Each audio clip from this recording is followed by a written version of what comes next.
మీ విషయమై మీరే జాగ్రత్తగా ఉండండి. మనకు మనము దేవుడి విషయంలో చాలా జాగ్రత్తగా ముందుకు వెళ్ళాలి. ఆటంకాలు రావడం సర్వసాధారణమే. ఒక ఇబ్బంది రావడం అది కూడా సర్వసాధారణమే.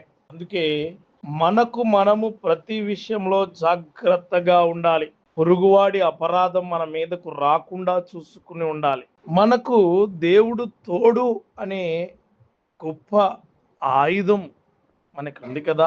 అది నువ్వు తెలుసుకుని నడుచుకుంటే అదే చాలు కదా! నీకు ఏది లేదో అదిచ్చే దేవుడు నీకు తోడుగా ఉన్నాడని నువ్వు మర్చిపోయావా?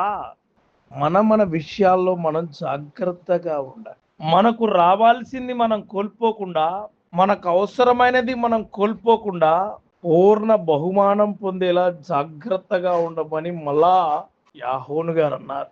అందుకే కపట బోధకులు మాటలు వింటున్నావేమో జాగ్రత్త. రక్షణ కోల్పోతావేమో జాగ్రత్త. అన్నీ పోగొట్టుకుంటావేమో జాగ్రత్త. దేవుడు నీకు చెబుతూ ఉన్నాడు, బీ కేర్‌ఫుల్. ఎవరి విషయంలో? నీ విషయంలో.